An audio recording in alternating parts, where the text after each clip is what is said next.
All right. Well, good morning, good afternoon, good evening once again, wherever you may be based. We're thrilled to have you here for day two of the 7th annual MCURC all-member meeting. For those of you who don't know me, I'm Sophie Egan, the proud co-director of the MCURC. And on behalf of all of my colleagues at the Culinary Institute of America and Stanford University, and especially my counterpart, my fabulous co-director, Eric Montel, we are absolutely thrilled to have you all here, and we have a fabulous program in store. So we're gonna jump right in with some sponsor member collaboration case studies. Then one of the most requested presenters year after year, Colleen McClellan, with the Data Central presentation. And that will be followed by a deep dive section of our research showcase, which is all about our new publication, an incredible collaborative project, Olive Oil and the Plant Forward Kitchen. You'll then hear at the end from the next generation, our MCRC student fellows, and I guarantee you will leave inspired and energized as they are an incredible group. So a couple of quick notes. We won't have time, as it's an action-packed agenda, we won't have time for verbal Q&A, but we do encourage you to use the chat throughout. Say hello to friends, make some new ones, ask questions of speakers. So you'll be on mute, but you don't need to be quiet in the chat. The other thing I wanted to mention is all of the presentations and videos will be sent out afterward. And you can keep an eye out for that email, which should hit your inboxes most likely tomorrow. And I will drop some links in along the way, but there was a couple of new publications that are already ready on our website, available to you and to everyone, to anyone. They're open source. So I'll put in the chat the Faith and Fat Executive Summary that Dr. Peggy Polacastro presented yesterday, and is a really great resource around nutrition education and opportunities to help students understand the key menus of change principle of go good fat, not no fat. So with that, I'm going to turn it to Shara to kick us off with our case studies. Thanks so much, Sophie, and good morning, everyone. We heard yesterday of a number of impactful projects between members across multiple universities. And today I'm really excited to welcome a few of our sponsors to the program to share some quick insights into collaborations that they have had with MCURC members. And this is to give some sponsors as well as members alike some different ideas for future engagement opportunities. So first up, I'm delighted to welcome Amber Johnson, Director of Marketing and Communications for lentils.org, to our virtual stage. And I will get Amber's slides up. And Amber, off to you. Take it away. Perfect. Thanks, Shara, and welcome, and thank you for the opportunity to speak here today.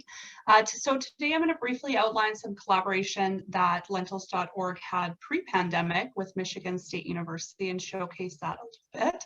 I'll get you to move to the next slide, Shara. Perfect. Oh, and back one more. There we go. Thank you. So lentils.org partnered with Chef Kurt and his team at MSU on a couple of different activations and events in October of 2019 and March of 2020, just prior to the pandemic, or as it was beginning, I suppose. So first we'll discuss one of our most common collaborations that we have done in the past with member universities and college university programs, which really focuses on a training program essentially for college university culinary teams and other team members. And depending on the nature of timing and whether students happen to be on campus or not, these programs also contain or can contain a student element and activation as well. So oftentimes the best timing for team training happens to be when students are on break. But in the case of our collaboration with MSU, students were on campus. So we kicked off our campus visit in October of 2019 with a dining hall pop-up for students. So during the dinner meal period at the Latitudes Cafe in Steiner Phillips Dining Hall on campus, our lentils.org corporate chef, Chef James, worked with Kurt and his team to determine an appropriate and exciting menu for students, which happened to include a bunch of globally inspired entree items, which were served to students at dinner that really honed in on a number of different menus of change principles and anchored in that for that dinner period. And then the following day, our team ran a full day culinary training session with the MSU team. The day started with a general presentation on lentils, as well as a deeper dive into health and sustainability topics, which was a great way to tie in the campus dietitian, marketing, and sustainability team members as well. And then moved into introductions to how to cook lentils, how to impart really big, exciting flavor into them, and included a bunch of live culinary demonstrations with Chef James. Then we always like to have a hands-on kitchen activity to put into practice what our participants learned during the day. So they were able to produce a number of menu items and assignments with provided guardrails and fitting into menu gaps and areas that they're working on as a team. And then we're able to speak and taste those dishes around with their peers. So this is really a typical style of training, which we've customized to fill different topic areas and menu gaps at a number of different teams and culinary programs across the country. These can be half-day or full-day programs, in person or virtual, and can be delivered multiple days to suit and fit in more team members. And we've ran similar programs to this at programs like Boston College, Cornell, Harvard, NC State, Northeastern, Princeton, Rutgers, UC Berkeley, University of Michigan, USC, and Yale in the past. So we've covered a lot of teams, but there's a lot of others we'd love to work with as well. Next slide. And so just one other program that we worked with MSU on as well that I want to note is their Spring Symposium in March of 2020. So here they put on a full day program which focused speakers and culinary demonstrations around sustainable and plant-forward menus. And we supported this program along with the Mushroom Council and a couple other groups, and were able to speak at the event. Chef James on our team gave a culinary demonstration and contributed to tastings during breaks. And this is a program that MSU promoted locally to the regional culinary community, bringing in teams from other local universities and colleges as well, and in other segments outside of just CNU. And we're always happy to help with programs like this and offer kind of messaging that aligns with the programs that each college is putting on. Next slide, and where I will end off today. So looking ahead, we're eager to return to in-person activations and programs at campuses around the US, really to directly engage with teams again and support students. So please reach out to us if you are interested, but we also recognize that the past 22 months, whether it be in person or virtually, things are a little bit challenging to deliver, from campuses at one point being closed to at one point restricting external visitors, and now just in a position where labor is so tight that it's hard to step away from operations. So in an answer to that, we've tried to move a lot of the content of our training programs that we typically would deliver in person into an online course that is free online and self-paced for team members to participate in on their own time and when it makes sense in smaller increments. So that is going to be launched February 1st, and we'll send out more information via email on that. So take a peek. We're just trying to pivot along with all of you and be able to still offer some learning opportunities in maybe a different format. So thank you for your time today, and I'll chat with you all later. Perfect. Thank you so much, Amber, and thanks for the insights on how your team is pivoting as we all are continue to pivot these days. And everyone, I'm sure, will look forward to receiving the links to that training when it's launched in February. Thanks so much. So next, I'm excited to welcome Maria Ballas to our virtual stage. Maria is the Senior Director of Communications and Strategic Partnerships for Applegate. Maria is going to give us a little insights into a program she worked on with UC Berkeley. Maria, take it away. Thank you. So I'm calling this From Research to Reality, the Do Good Dog, and that's Applegate's newest product. And I'm going to walk you through some top line on two projects, in fact, that we worked with the Center for Responsible Business at University of California, Berkeley, that really directly informed the decision process at Applegate in developing this regeneratively sourced beef hot dog. On the next slide. So the two projects were, one, we tasked a student group to create a blueprint and a gold standard, if you will, for what it would take to produce a truly carbon neutral hot dog, and that would be without relying on solely on offsets. And the other was to really prepare a business case study for regenerative beef, because many are aware of the enormous benefits around regenerative agriculture for soil health and positive environmental impacts, but really can it be scaled so in such a way that it's a viable option and works for good business. On the next slide, I'll walk you through the carbon neutral hot dog. So the project goal, again, what's that gold standard for taking an end-to-end view? And for the students, they really needed to understand Applegate's mission, which is changing the meat we eat, and how that this carbon neutral hot dog, what it would look like, understanding what the typical supply chain process is today, and really synthesizing a lot of different research and providing some high-level takeaways and recommendations on what it would take to accomplish this. On the next slide, there were certainly lots of industry challenges, and luckily you'll be able to see these slides and delve more deeply into what those challenges were. But there's a lot of uncertainty in the industry about, what's carbon neutral? How do you define it? Who says who? What's the regulatory landscape looks like for carbon neutral? And it's really a little bit of like a wild, wild west. But despite that, the students, obviously were able, on the next slide, you can see, to really zone in on what happens on the farm level. And certainly beef overshadows other foods in total emissions for carbon emissions, and particularly that portion represented in the green and brown sections of the bars. And that's on the farm level and ahead of that. So on the next slide, here's what again, pointing to things that happen on the farm level. That red box shows you that, sourcing and animal supply, that's where you can make the greatest impact if you were to develop this gold standard supply chain. And further down, there are certainly significant opportunities in the transportation area. I'm sorry if I'm going a mile a minute.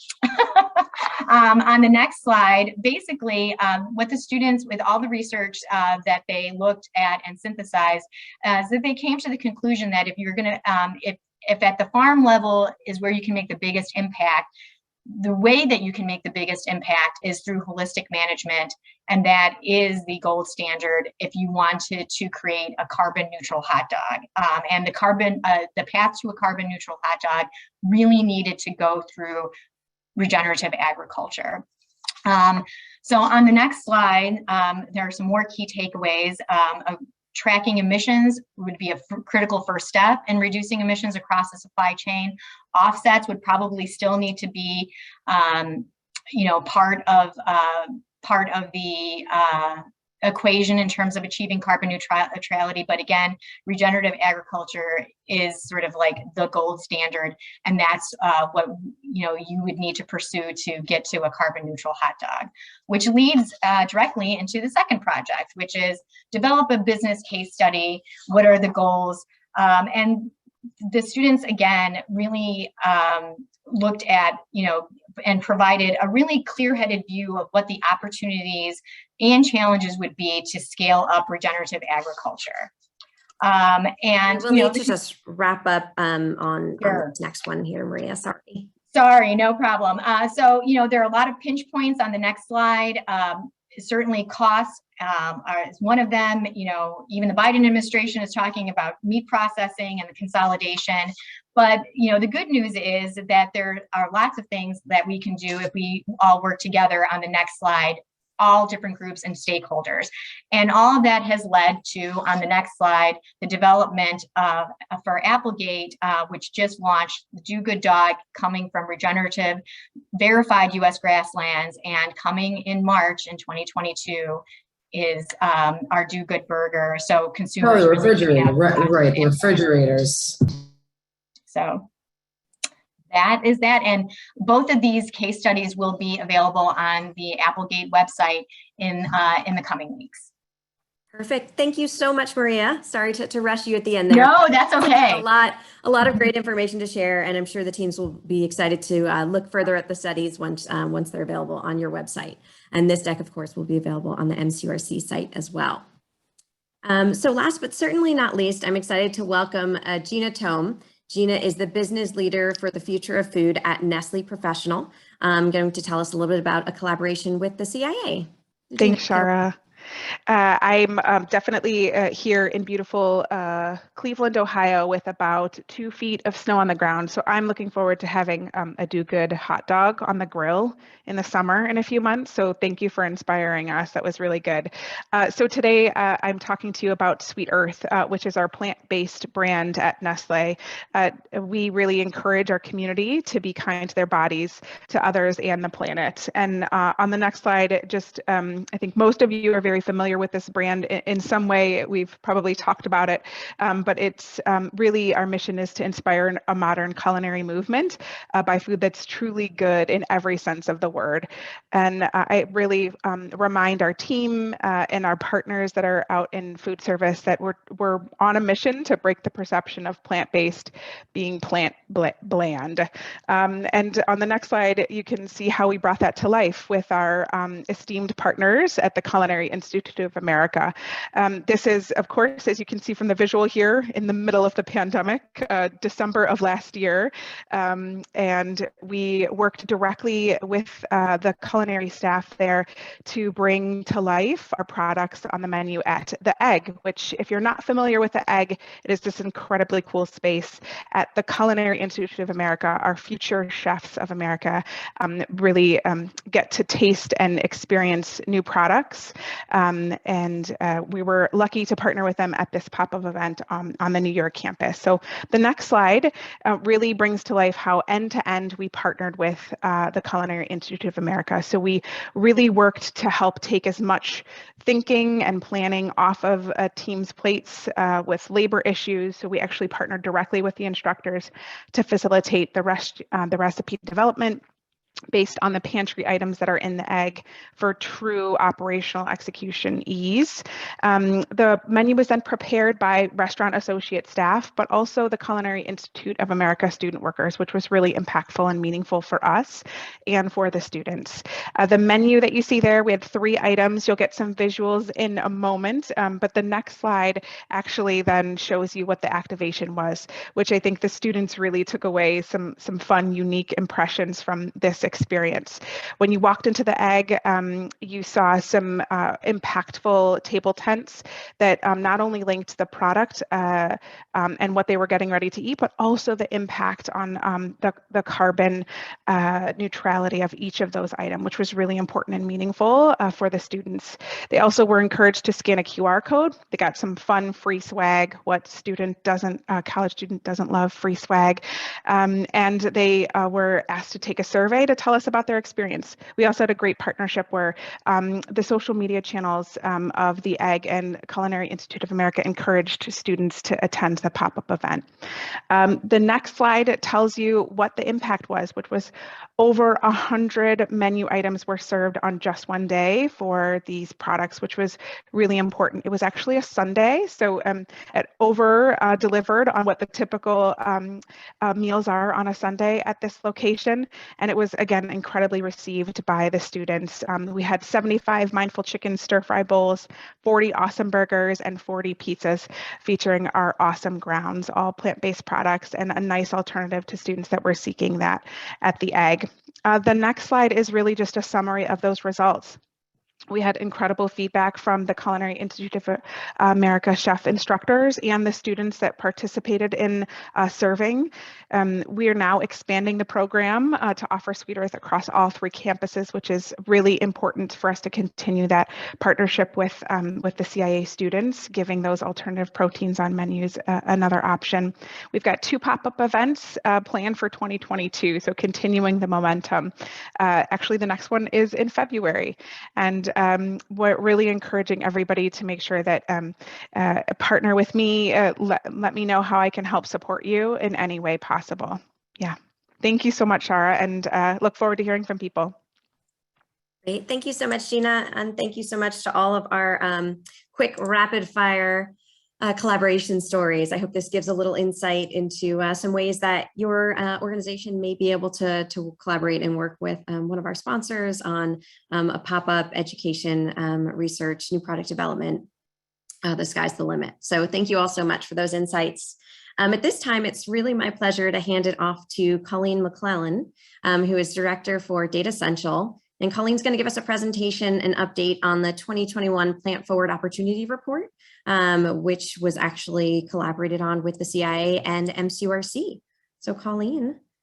Can you see my screen and hear me? Yes, indeed. Okay, fantastic. Well, thank you so much for having me back. It's a pleasure to be here.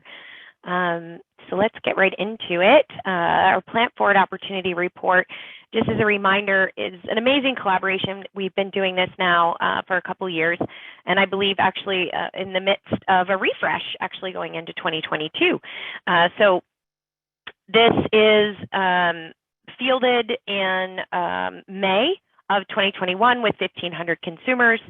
To wrap it all up in the beginning, based on, now just keep in mind that the Plant Forward Opportunity Report is a holistic view of consumers of those 1,500. What I'm going to do today is focus on some interesting insights that we pulled specifically around Gen Z, students, and those that have consumed more regularly in a cafeteria of any kind.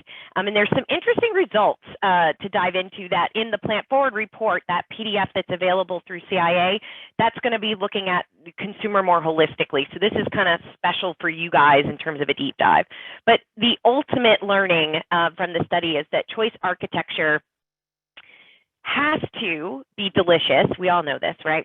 You've seen me talk before here, and taste rules. So if it tastes good, then we get repeat behavior that we're looking for. So, and the idea here is to meet that with flexibility according to a mood, a meal occasion, and then also be thinking global inspired mashup as we approach a plant forward kitchen, as that will increase our ability to maintain consumption and interest. So I thought we would start off with current diet. Again, we track this, so we're looking at this over time. We always ask it the same way. And, overarching, you'll see vegan, proletarian, climatarian. These are extremely tiny, right? Like these are very, very, very tiny percentage of the population.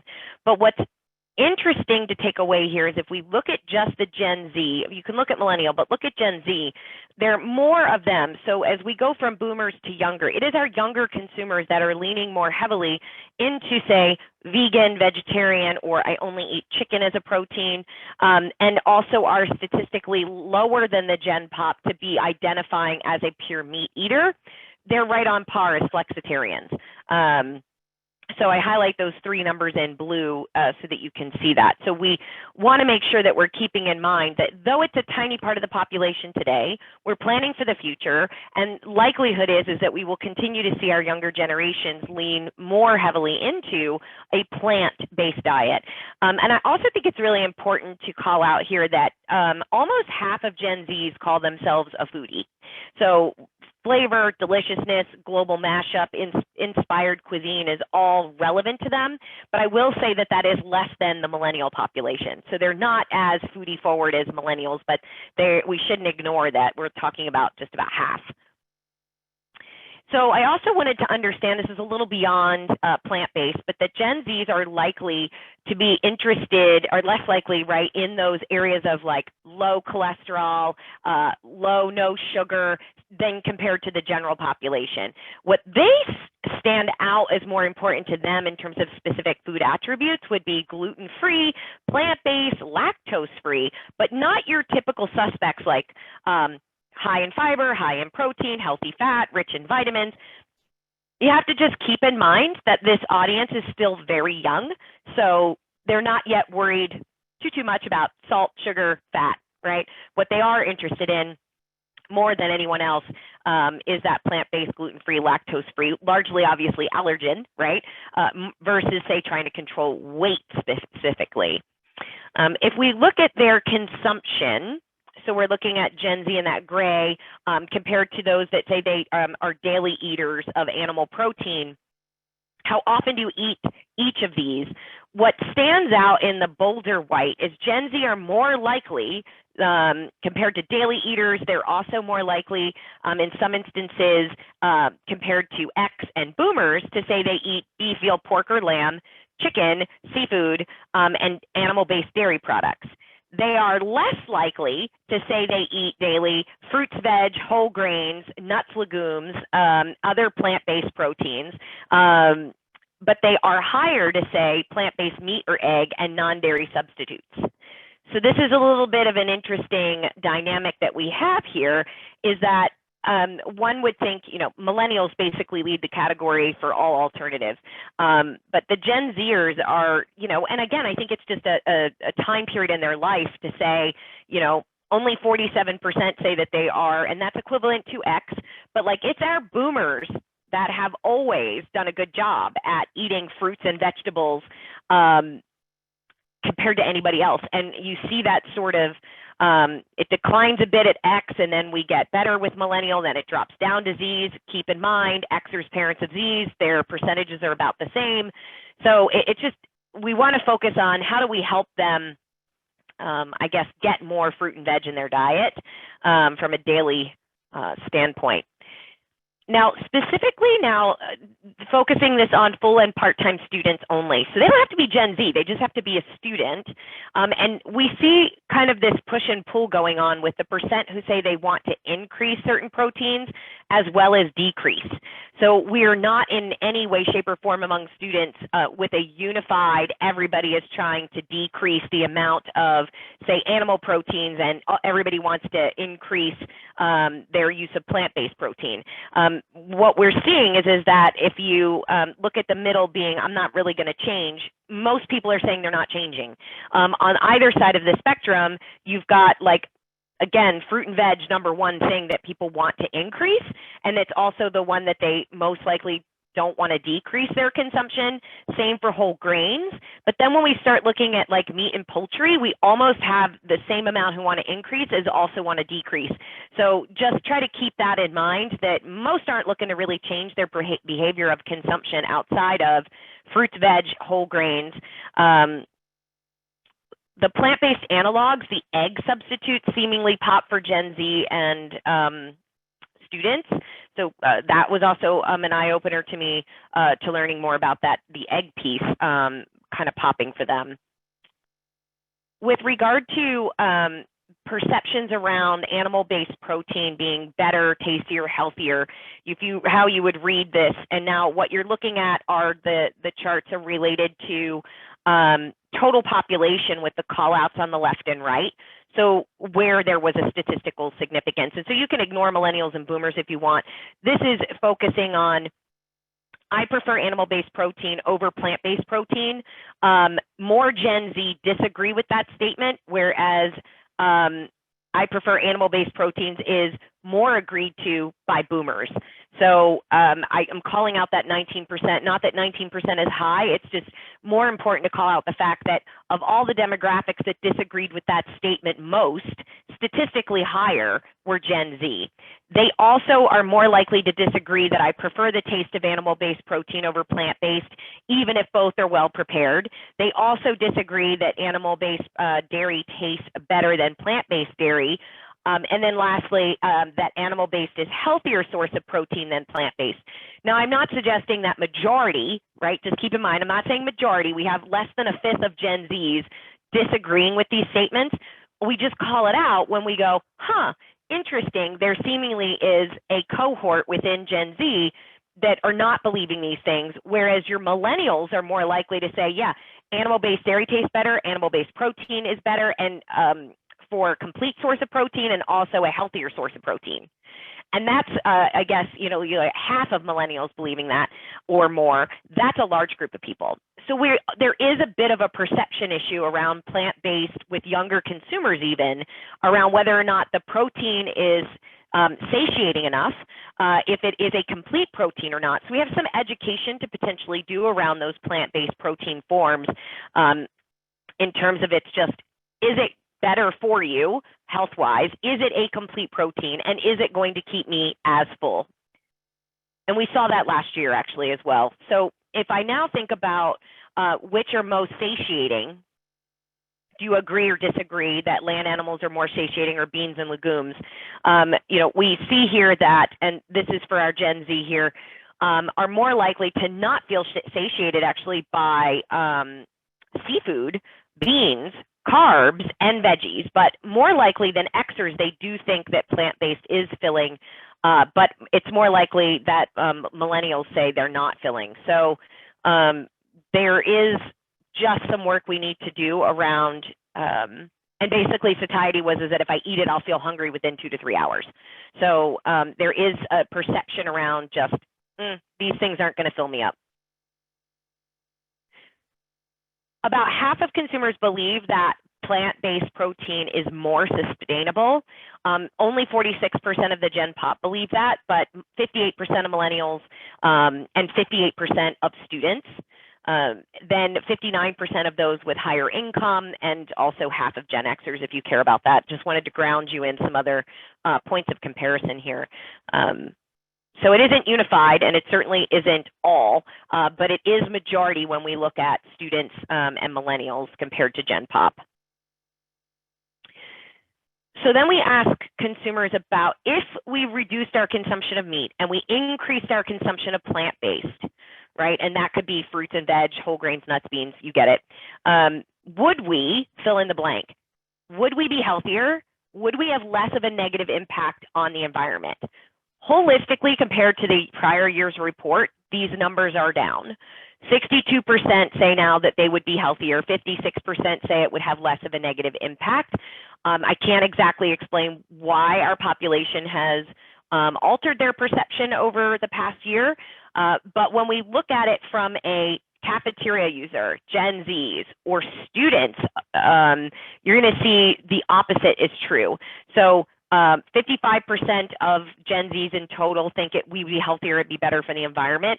But among cafeteria users and students, those numbers are like majority, right? Like it's very interesting to me. And so I want us to keep in mind that not all cafeteria users are Gen Zs, not all students are Gen Zs, right? So we've got a large chunk of probably millennials in those numbers in order to make them go up, because it's certainly not coming from, say, X or boomers driving the lift in that number.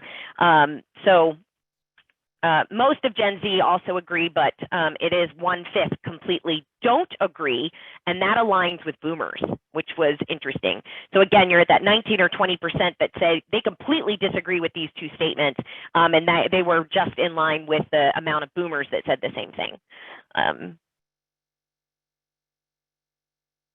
So here we say plant-forward or flexitarian eating means favoring food from plant sources, sustainably reducing foods from animal sources, but not necessarily becoming a full vegan vegetarian.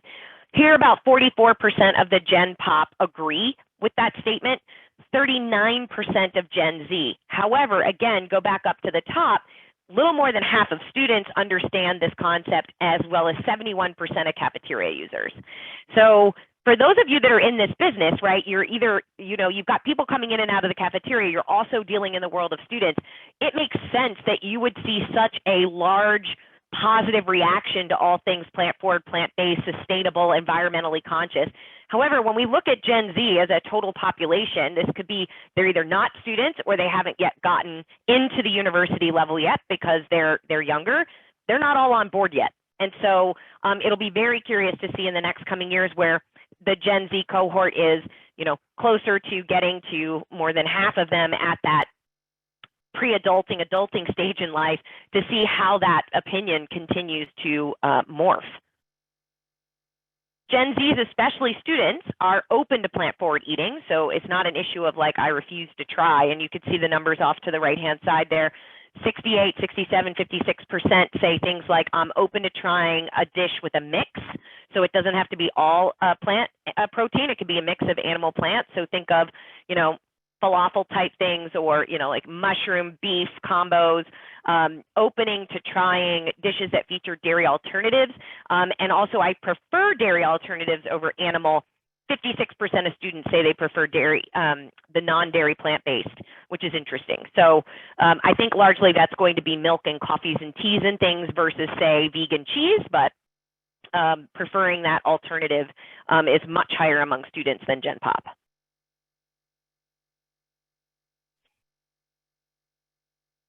From a primarily plant-based dish, small amount of meat, just in general, then primary plant-based dish with small amounts of meat, inspired by global cuisine versus vegan dishes inspired by global or vegetarian dishes inspired by global. That's the 4 statements that we're comparing here. And you can see that the number 1 most popular choice here would be just regular dishes that have a version. Again, think of this as a small amount of, it's really a plant-forward dish that's garnished with a little bit of meat or cheese, right? That's how I would kind of interpret that.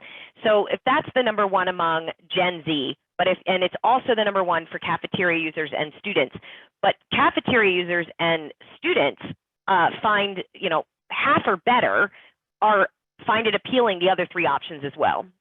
So only about 1/3 of Gen Z find vegan, vegetarian, global dishes of interest to them.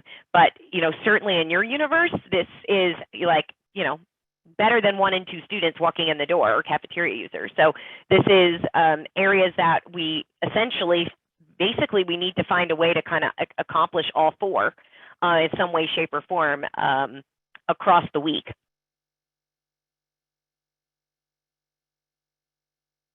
Okay, so this is a little bit of an eye chart. This is their preferences around ordering plant-based at a restaurant. And so we wanted to kind of understand, do you prefer these plant-based substitutes to taste just like your favorite burger, sausage, right, hot dog, whatever? Or are you more interested in choices that emphasize whole or less processed foods? Or are you just open to trying meat substitutes or plant-forward, plant-based that emphasize whole and less processed? Or are you just not open to anything that mimics animal protein, basically? Where do we sit? Gen Pop, 1/3 are just saying, I'm not even open to anything that emulates meat, just real deal or not at all, I'm not interested. Whereas then the rest of that population is almost evenly split between, I want it to be to taste like the stuff that I already like that's animal based. I want it to emphasize whole, less processed food, as well as plant-based that's whole or less processed. But when we dive into, say, cafeteria and student users, much less of them say they're not open, right? Which is good news. Majority kind of fall split between wanting plant-based that emulates stuff they already like and wanting just choices that emphasize less processed food, regardless if it's plant-based. And then you have like about 1/5 that say plant substitutes that are, or excuse me, meat substitutes, plant-based, that do emphasize whole and less processed. So Gen Z, in fact, is interested in plant-based and plant-based whole, less processed, but you'll see about 1/4 of them are not interested at all in trying animal protein mimics, which is slightly less than the Gen Pop, but I thought it was very interesting to see students and cafeteria users, very few are not open, but there are a good 25% of Gen Zs currently that are saying they're not open. So then we ask about paying more, similar amounts. Don't think I should pay more, right? Where do we stand? These are Gen Z numbers here. So about 1/5, again, would not order a plant-forward item. 22% say it would just depend on the item itself. Only 18% are willing to pay more than meat-centric meals for a plant-based version. Most think that it should be, in fact, less expensive and or the same amount. And I think what's happening here is that Gen Zs in general, one, those that are out of school already were hardest hit by the pandemic in terms of unemployment. So they don't have a lot of money yet. So I am guessing, this question works really great for Gen Pop, but I would expect Gen Z to kind of feel like, okay, I kind of expect it to be a little more about the same, but in terms of willingness, when you don't have a lot of money, you're really not willing to pay more for a lot of stuff, right? So take this as a grain of salt currently, especially if you're in a university program where it's either subsidized or it's part of meal point systems. It's a little less relevant, but I did want to showcase this just so that you could get a sense that in some degree, depending on what it is, they may be willing to pay a little bit more. And maybe that's for things that you could, that are heavy and rich in vegetables and things like farro, or ingredients that seem a little bit more unique, that command a different price point than, say, cheese pizza that just has non-dairy cheese on it. Colleen, I'm going to interrupt you quickly. Just 2 questions that are worth answering now versus at the end, just about the populations and how you're breaking them down so we have a clear understanding as you go along. So from Adam Brumberg, he says, do the CAFE and student response percentages correlate to education level in the general population? And then relatedly, Eve Tropal asks, who are these populations exactly? So can you just give us a little bit more of a sense of Gen Z versus cafeteria, how education level, how these different, when you're making your comparisons, how we can make sense of who those groups are? So I'd have to go back and, as I mentioned, the student population is part-time or full-time students. Cafeteria are people that eat at a cafeteria at least once a week. Is that what we're looking for? When you say education level, the point is that if you're a full-time or part-time university student, your education level is university level education. If you're asking me what portion of Gen Z are not in school, or what, I need to pull up the profiles from the data files, and I could give you more specifics around that. Okay, well, you can proceed. I think it's just trying to make sure we have a general sense of how some of the attributes of these different groups that are being compared. Yeah, for sure. So if we have time at the end, I can flip it open and jump over to that data file quick and rattle some things off for you guys. Was there a second question, Sophie? It was the same general concept of just understanding the differences between the populations. Great. Gen Z versus cafeteria, and trying to understand how much overlap there might be between, how much of the cafeteria users are Gen Z. You said it's clearly some millennials, but anyway. It's not 100%, and I will tell you that the percentages across these, or the sample size across these, are even for the most part. They're a little north of 200 for all the groups. So we know that, so yeah, we can figure out the splits, but just to give everybody just a rough sense, there's overlap, but it isn't 100%. Gen Z's cutting back on animal protein, we ask the fact of like, well, why do you do this? What is your primary motivation? And I'm not showing Gen Pop, I'm just showing you the Gen Z number here because it's where it seemingly was of interest to look at. Why have you decreased or eliminated altogether? And the same things come to the top almost time and time again. 12% do it for animal welfare, 13% to be more environmentally friendly. Right? Like, this is not a totally values-driven play for Gen Z. This is to lose weight, to save money. They're statistically much less likely to say it's because I want to avoid antibiotics, hormones, and additives. That seemingly is a little bit more important to an older cohort. But their number 1, 2, and 3 is overall health and money.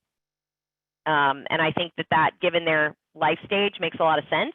Now, we do know food values are important to them, and that they want brands to stand for what they believe in. So we do know that there's a portion of that, but a large chunk of the value driving proposition right now is attributed to millennials. So why have you increased plant-based? So think of the same question, but a little bit in reverse. And for Gen Z, it's to improve overall health and variety. And then you see to lose weight again. This is like 13% animal-based, 16% more environmentally friendly. Like, these are not the motivating factors. And we continue to talk about this as if we want people to eat more plant-forward, plant-based, leading with animal and environmental rationale to do it is the least motivating reason to do it for any age group. Now, it may not be for a student, or it may not be for a college student type of thing, or a cafeteria user in a university or school setting. But if we think about it broadly across all, driving home exciting, tasty, delicious looking food that is presented from this is great for you for all the things it's going to do for you is the primary messaging. Environment, animal, whatever else, either can be something that they get to on their own. So same with carbon footprint. You can provide the education or the figures just like you would nutrition, but it shouldn't be the lead message because it is not the motivating factor for even close to majority of any cohort when I talk about age group. So I think there's other ways for us to accomplish those objectives if we can lead with delicious food, but highlight some of the things that they do inherently functionally for you as a person. So here is, I think, satiety being one of those functional areas. Taste, satiety, and price are the top 3 things that Gen Zers have issues with, right? I'm not being satisfied with the taste of the meal. I'm worried that I'll be hungry in 2 to 3 hours, or that I'm not getting enough protein, and or paying too much for vegetables, right? Like, so everything is around me. And oftentimes buying food is about me. And this is truly not different than what we've been seeing for years now in looking at plant forward, just increasing fruit and vegetables. It's got to taste great, it's got to make me full, and it's got to be for a reasonable price. If we put price and taste aside, then we force them again to come at this from other factors that would most influence their food choice. And for Gen Z specifically, these numbers are around availability, familiarity, convenience, and again, satiety. So, it's got to be easy for them to get to. And from familiarity, I would argue that delicious global mashup is that safe experimentation principle, right? So they are more worldly and knowledgeable about food. So what is safe to them is much broader range of ingredients and dishes than boomers or even Xers, but using familiar things and not making it all so differentiated and unique helps drive purchase. But I think also just sort of that density of calories, or that idea of staying full so that I have the energy I need to do what I need to do, is important for this group. They are interested in increasing their fruits and veggies, nuts and seeds, but they are less interested, I would say. So you'll see there the Gen Z numbers in red because they're statistically lower than all others, but it's still really high numbers. So 70% on fruit, 62% on veg, nuts and seeds, but they are less likely interested, let's say like only half in replacing animal protein with plant-based, which is still good numbers. Reducing portion size, though, again, this group is worried about staying full and having energy. So, 60% are saying, yeah, just reduce the portion size of meat. Only 42% of Gen Z see that as a solution. They're much more interested in, I would say, if you're making the center of the plate look just voluptuous, right? Like there's just a lot going on, a lot of color, flavor, texture, and it's all piled together and the meat sprinkled on top, or it's bacon or whatever it is. You get away with a smaller portion of meat without talking about it. And because it's in a build that just looks amazing and filling, that then becomes a non-issue. But you wouldn't get away with messaging it as only 1.5 ounces of animal protein. That isn't going to win you, say, dollar sales for 60% of that audience. In terms of their dietary preferences, I wanted to look at this truly from diets versus kind of that value system of vegan and vegetarianism. And I threw the millennial numbers in here just so you could see a point of comparison. Our millennials, that whole group, is just inherently more experimental and always has been, both in flavor, but also they're like willing to try, and again, small numbers, I mean, we're talking about less than a third typically, willing to try basically every diet on the planet, right? Because they try anything and everything all the time anyway.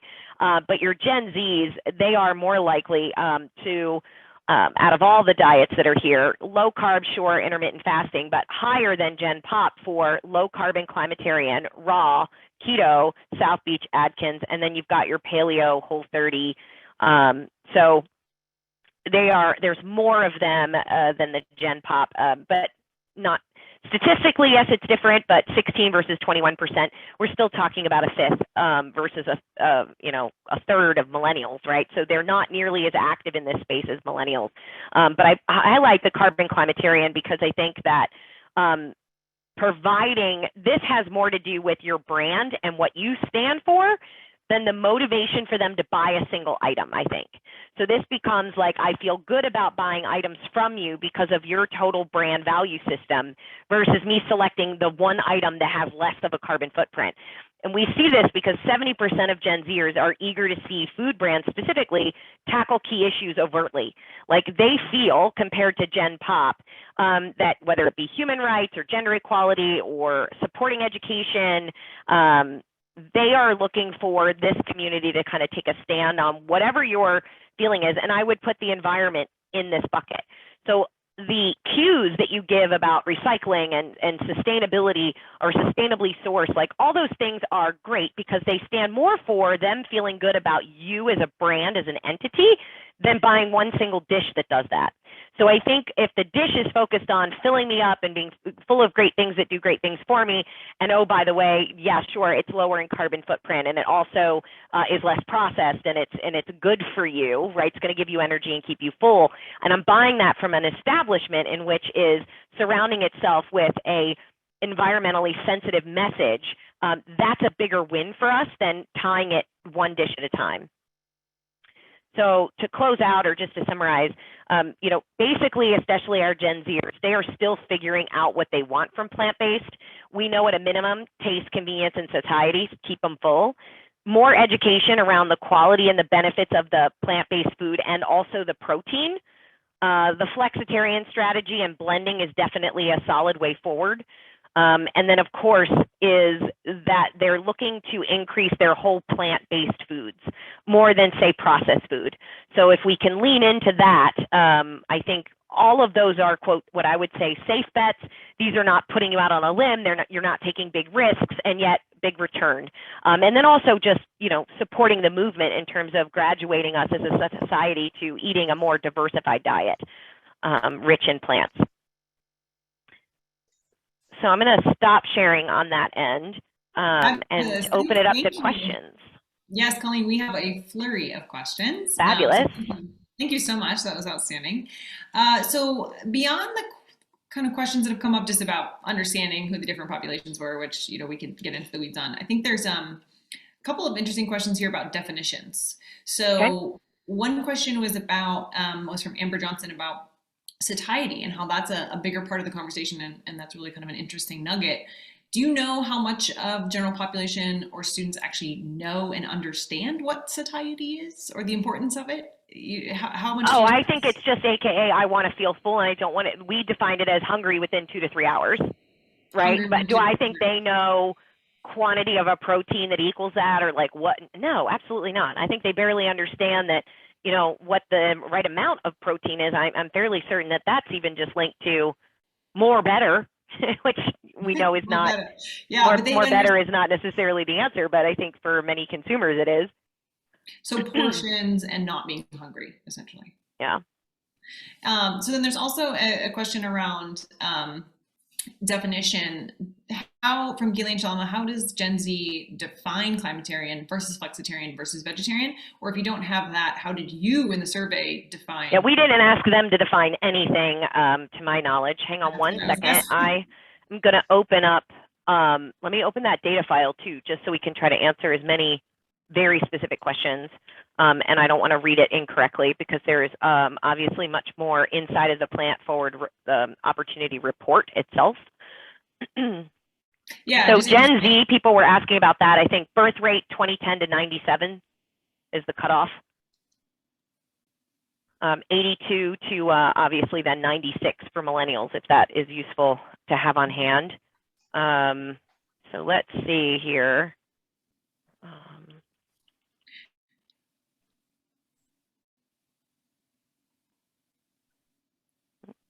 And we can certainly come back to that. We have a couple other questions. Yeah, keep going as I kind of search around here for. So Pete Angeles has a couple of different questions that are interesting.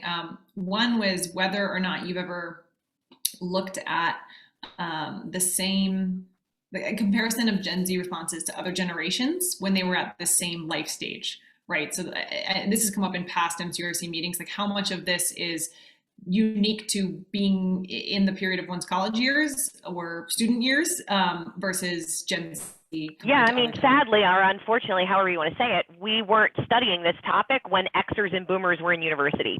So the answer would be no, because that's sort of impossible because it didn't really exist. I think that we were.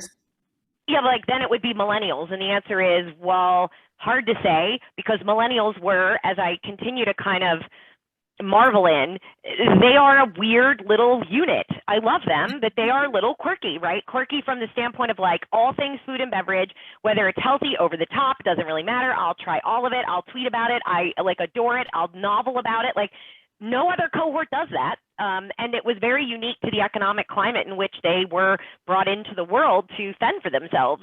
So Zs are just now where millennials were, and we're already seeing that there are statistically different measures between the Z and the millennial. However, because there are millennials and other age groups that use cafeteria and use our students, we know that millennials are likely the ones that are driving up the answers to the world that you guys experience every day. If you only had the Gen Z cohort, you would see statistically less interest in foodie type stuff, in global foods, and in vegan and or plant-based mimicking meat stuff in general, because they are children of Xers, and the Xers are, you know, trying their best, scrappy not crappy, getting it done. And so I think that people are more open once they get to university than whatever they had growing up, because they're exposed to more.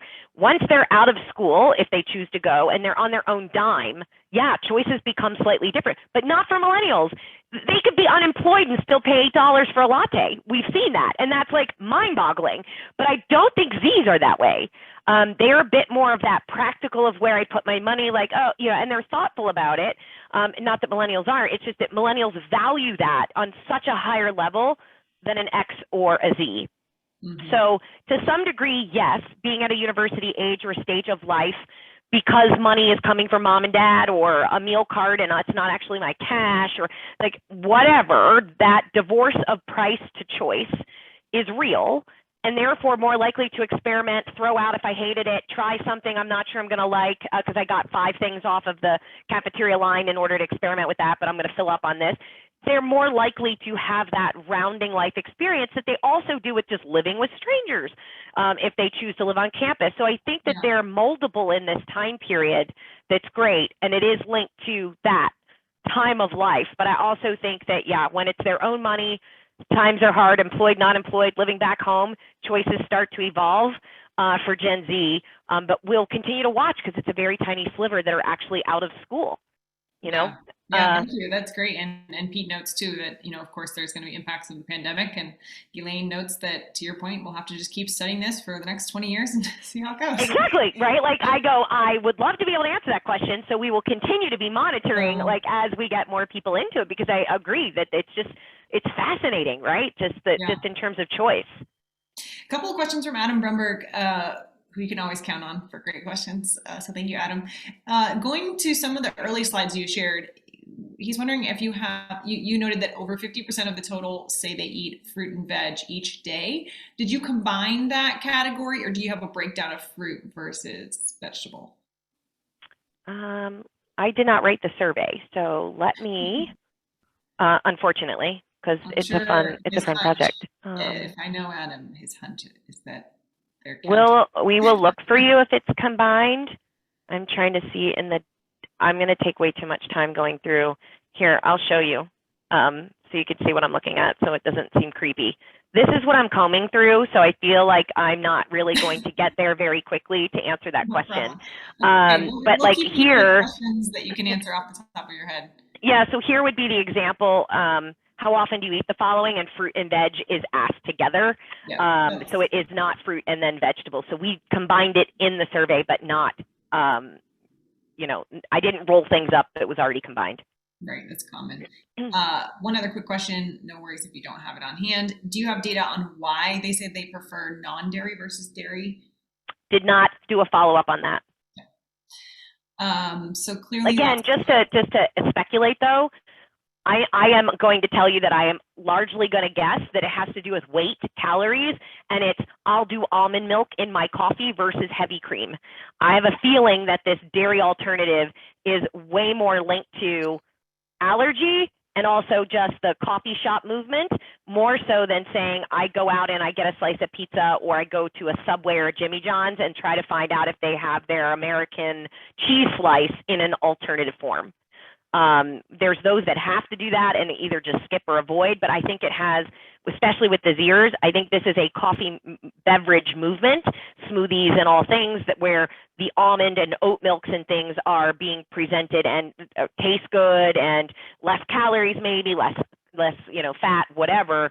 But again, leading on taste and also the fanfare around the coffee movement. I think that's what's going on with the dairy alternatives for Gen Z specifically. That's interesting. A couple more questions. We've got 4 more minutes here. So Greg Drescher was just asking again on the clarification. When you have cafeteria eaters, we understand the Gen Z millennial combo. Was it university and college cafeterias specifically? My understanding is it is any cafeteria, minimum once a week.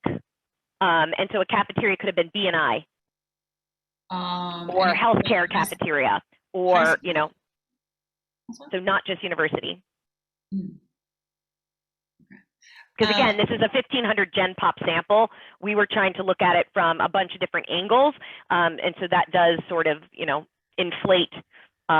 Yes, there's some are going to be students, but there are going to be people in there that are eating at a cafeteria at their place of employment, whether it be an industry building or a healthcare facility.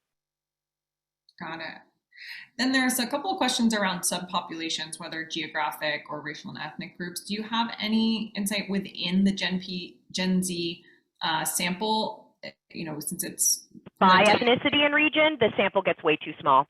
We have ethnicity, we have region in total, but not just among, there's, you know, again, Gen Z is really young still. So in terms of, you know, the balance here, a Gen Pop sample means our sample will mirror the Gen Pop portion that Z makes up of the population right now. So imagine it's like 400 or so of boomers, 400 and some of Xers, you know, a little higher of millennials because they're the bigger group, and then only 200 in that 97 to 2010 range of Gen Zers that we can interview legally without like parent permission and whatever. Yeah, makes sense.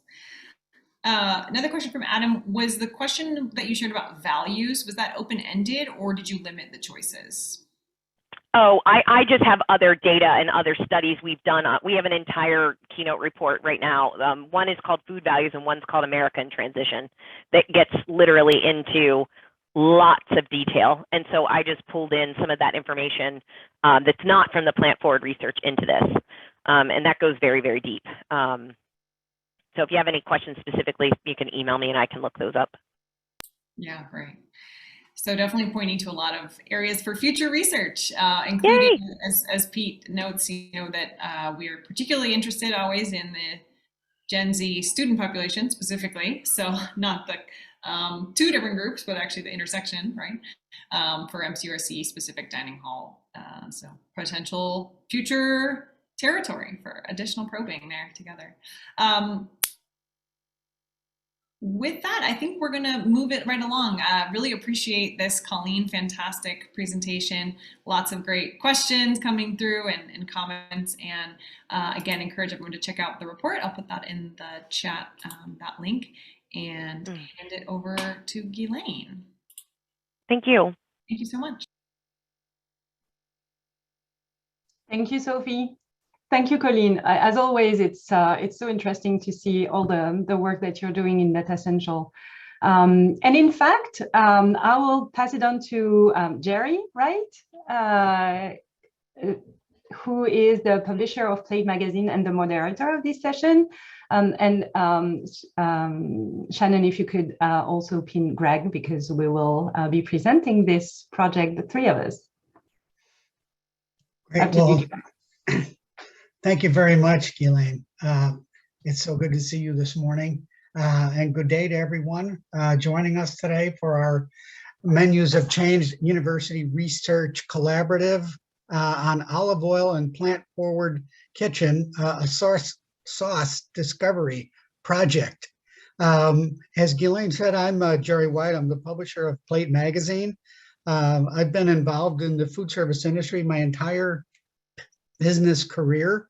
And despite all that time being close to chefs and practitioners and artists of culinary excellence, I must admit I still have a hard time making avocado toast. So I'm not really absorbing as much as I would want, but nevertheless, that is what's going on. For our session today, we mentioned that we are going to be featuring Greg Drescher, Vice President of Strategic Initiatives and Industry Leadership for the Culinary Institute of America, and also our co-host, Ghislaine, who is our MCURC Program Manager, currently at Stanford University Residential and Dining Enterprises. In our session today, this morning, we'll hear more about this collaboration that included operational research study about olive oil-based sauce making in the Mediterranean-inspired plant-forward kitchen, along with a new CIA companion video resource development project, newly accessible to MCURC members. It reflects the UNESCO designated World Intangible Heritage status of the Mediterranean diet. And these source traditions date back generations, if not centuries, and have thus far been under leveraged in American professional kitchens. I guess proving once again that what is old can be new. As we've mentioned, as questions occur, please jot them into the chat area, and we'll get to them if we can. And now I'd like to turn it over to one of the guiding lights for numerous CIA-led initiatives, including Worlds of Flavor and the Menus of Change Collaborative, Greg Drescher, who will provide context, objectives, and learnings from this research project. So take it away, Greg. Thanks, Jerry. Hello, everyone. Ghislaine and I are excited to share the results of this operational research project that is essentially a deep dive into culinary strategy for the plant-forward kitchen. But I first want to express our appreciation to the International Olive Council for their terrific support of this project, including their technical collaboration at every step of this year-long initiative. And please welcome Jaime Leo and Mercedes Fernandez from the IOC, who are joining today from Madrid. Next slide, please. 30 years ago, I had the privilege of collaborating with the Harvard School of Public Health, WHO, and an international team of scientists to create the research platform that spurred much of the academic and consumer interest in the Mediterranean diet that followed. As we can see today from the earlier slide that Jerry showed, the Mediterranean diet is widely popular and very well respected in the United States, and yet our understanding of that traditional dietary pattern is still often a mile wide and an inch deep. This project set out to look in a focused way at the potential of one pivotal element in the olive oil kitchen, and that is Mediterranean-inspired sauce making. Next slide, please. This is a quote from a colleague of mine in Greece that I absolutely love. Plant-rich, vegetable-centric Mediterranean food cultures derive their deliciousness from the genius of the olive oil kitchen, with concepts and techniques that have been crafted and refined over centuries, as Jerry mentioned, in many cases reaching well beyond the geography of the Mediterranean region. Our charge with this project was to identify what parts of this considerable repertoire of lesser known, largely vegan and vegetarian olive oil-based sauces have the most potential to win over a wide audience in American dining. Next slide. So what were our objectives? First, we wanted to capture the breadth and depth of possibilities in this sauce making tradition. Next slide. We want to consider the diversity of plant sourced ingredients that build into those sauces. Next slide. We want to conduct research within the community of campus dining chefs focused on identifying which sauces hold the, quote, most promise for American kitchens. And then underlying all this, we wanted to consider the opportunities to leverage quality and diversity of flavor profiles in olive oil within campus dining environments. So with that, I'll toss it over to Ghislaine. Thank you, Greg. And it's interesting to think about that. About a year ago, we had our first meeting with the chairs of the Executive Chefs Committee, Akisha and Matt. And we acknowledged the difficult period we were going through and expected that maybe we would have 10 to 12 participants, right, in this project, and that would be a good number. What you see on this slide is the number of institutions who actually participated in this project, many of them with multiple chefs. This is by far, and sorry, Peggy, the biggest multi-site research project we have done so far. And I would like to take a moment to thank all the chefs who, besides their crazy work days last year, were able to work on this project and bring us such valuable insights. This project started with olive oil as a very complex ingredient. We often think of olive oil as a generic ingredient, when in fact, its flavors is as complex as wine. The International Olive Oil Council has categorized extra virgin olive oil into 4 main flavor categories: intense green, medium green, mild green, and ripe. The first step of our research project was simply to identify what flavor was used by chefs and what were the potential applications of the different flavors they tried. Based on the tasting, participating chefs were able to identify the type of olive oil they used in their operations. Mild green fruitiness is the most popular flavor by far and used exclusively by 7 out of 15 universities. It is interesting to note that 9 universities are using only one type of olive oil for all their applications, and 2 universities use the 4 types of fruitiness. When asked about the level of interest in incorporating these 4 olive oil flavors categories into hot, cold, and finishing applications, ripe fruitiness drove the most interest in hot applications.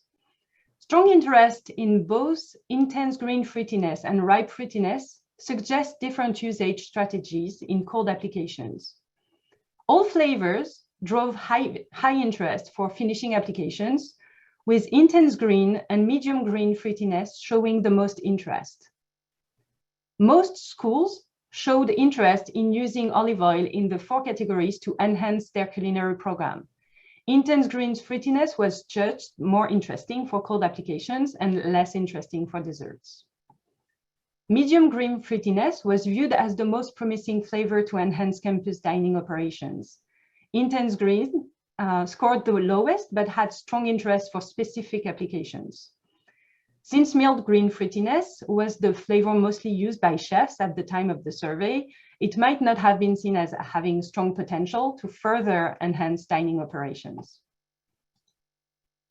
The next step of this project was to work on olive oil-based sauces from the Mediterranean and beyond. The CIA developed a list of 64 recipes for the chefs to choose from. And I want to take the opportunity here to thank Chef Toni Sakaguchi, Executive Chef Strategic Initiative Group at the CIA, for her incredible work on these recipes. Chefs were instructed to choose the sauces they knew the least, and based on the recipes, the ones that would have the best potential for their operations. This phase of the study involved 35 chefs from the 16 participating institutions. From the 64 sauces, 35 were chosen by the chefs, which you can see bolded in this list. Each institution had to choose 6 sauces from this list. Chefs were then asked to make the sauces, taste all of them, and to answer an online survey made of 10 questions for each sauces, plus questions on the selection process and ranking, which was a very big work to ask them. When asked why they selected the sauces, chefs answered overwhelmingly with flavor. In fact, every single response in the sauce selection process mentioned flavor as a decision driver. A vast majority of the selected sauces also met all the other criteria: cross-utilization amongst multiple dishes, interest in cuisine of origin, ease of preparation, convenience of procurement of ingredients, and appearance. Of the 35 sauces selected and tasted by the institutions, none was rated below 4 out of 5, emphasizing the deliciousness, richness, and appeal of the selected sauces. Not shown on this table, 16 of the sauces were rated 5 out of 5, and 6 were rated 4 out of 5, with the rest being rated between 4 and 5. Chefs also identified an important variety of potential applications, as shown in this table. Almost all of the sauces could be used as standalone or dip. Few were as spread for sandwiches, flatbreads, or pizzas, dressing or vinaigrette, and applications for cooked dishes were also mentioned for some of the sauces. In the report we have developed following this project, you will find much more information and results about the sauces and their application. The report also features some of the participating chefs' perspective, and I want to thank all of them for the additional time they dedicated to this project. From the comments and feedback we had, chefs really appreciated this project, not only because they learned a lot on olive oil-based sauces, which was the primary goal, but also because it allowed them to work together within their institution and beyond on a project that broadened their horizons in a very difficult context with the pandemic. In the report, you will find a list of olive oil-based sauces selected by the CIA from the list of sauces that were tested by the chefs. And at the beginning, we wanted to feature 10 of them, but it was so difficult to choose that you will find 17 in the report. And now Greg will present the key takeaways from this project. Thanks, Ghislaine. Yeah, so in terms of key takeaways, clearly this project really struck a chord with participating chefs, indicating the huge potential there. Olive oil-based sauce making clearly supports the imperative for a shift to plant-forward food choices. And at the end of the day, once we get beyond sort of awareness building and a general orientation to plant-forward, a lot of the work really comes down to specific culinary strategies, right? And this is clearly an area of the Mediterranean diet that is less familiar and deserving of greater attention. And of course, there's nothing that appeals to chefs more than an interesting area of discovery, as we saw with the project. Next slide. The diversity in flavor profiles of high quality olive oil suggests that this is not a one size fits all opportunity. And this was very important because I think a lot of chefs sometimes treat olive oil as an ingredient like, I need to choose an olive oil that we'll use generally, check that box, and then go on to the rest of the day. But there's clearly an opportunity to leverage different flavor categories of the oils, as Ghislaine mentioned. And then with the oils, as with the sauces, the applications vary according to a range of factors with the type of dining operation, to the flavor profile of what the oil was paired with, whether this was hot or cold, and a host of other considerations. But all in all, tremendous opportunity for the plant-forward shift in campus dining. Ghislaine, back to you. Yeah, thank you. And you can find the report on our website. I think Sophie shared the link earlier in the chat. But if you want to navigate all the resources that we have, you can always go on the resource link there and you will find everything. You can find also with the research study results at the MCURC site, you make sure that you visit the CIA Plan Forward Kitchen website, where you'll find companion videos and recipes for this project, along with more practical information about the plant-rich, olive oil-based Mediterranean kitchen. And don't hesitate to share it with your friends and colleagues, as all the MCURC resources are made to inspire and advance a healthier, more sustainable food system within the MCURC and beyond. Thank you for your attention, and we are now ready for questions. Great presentations from both. Ghislaine, I'd like to ask you, where do you see this moving forward? Obviously, in the college university arena, it's kind of easy to get people to specify what they want from a product or a protein or whatever. And I was just wondering, how does it translate that as you move up into out of colleges and into the business dining area, or even in restaurants, where I don't think that Gen Z is going to stop, expressing their desire for particular products? Well, there are so many ways this project inspired us, right, Greg? And I think what was very striking for me is the fact that olive oil is an ingredient, but it's also a symbol, right? A symbol of the Mediterranean cuisine. And I think what we learned from the chefs and how they used this project to learn and grow, what I would say is that the potential of the chef to work and explore is immense. And I would For the MCURC, I would love to see more projects like that, you know, coming from an ingredient and exploring the different applications that we can have. And for the olive oil in particular, it would be great to see how all of these sauces can move forward the development of dishes that are plant-based or plant-forward.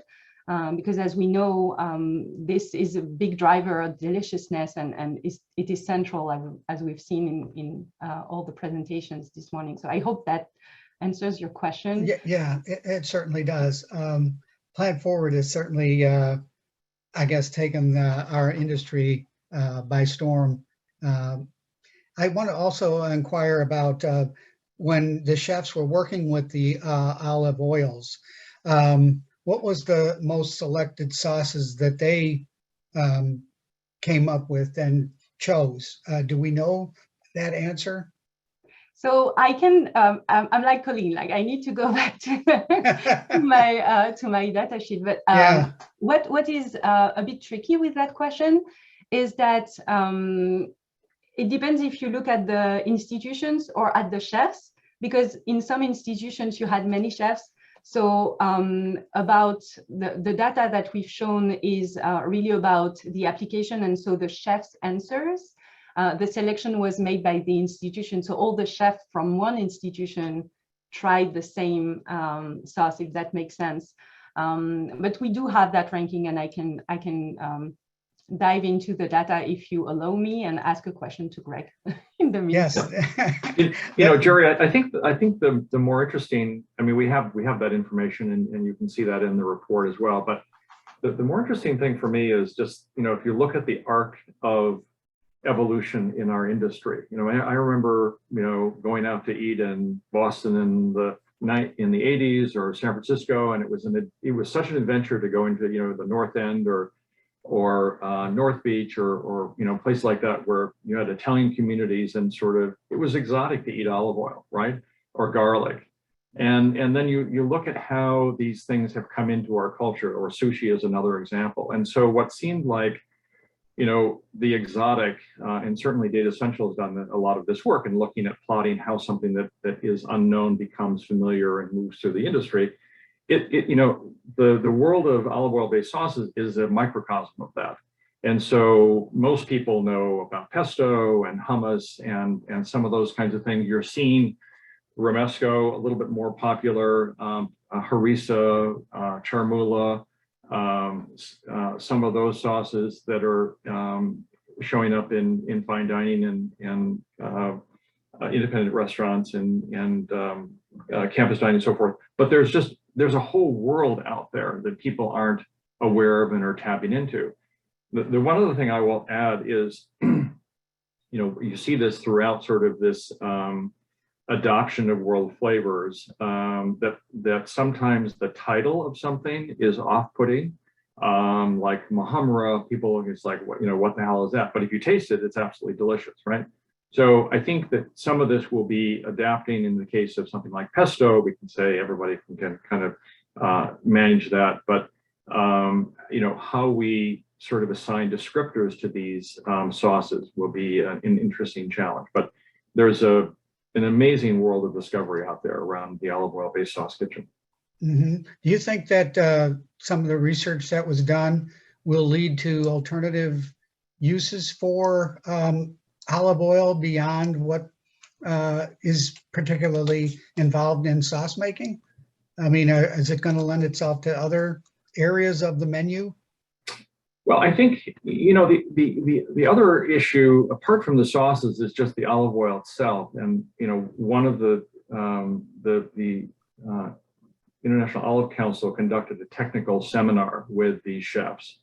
And, you know, I think that Ghislaine made the reference to the world of wine, and you know, we all are accustomed to knowing there's a lot to sort of know and understanding around wine quality and wine varietals. I think people are less dialed into that.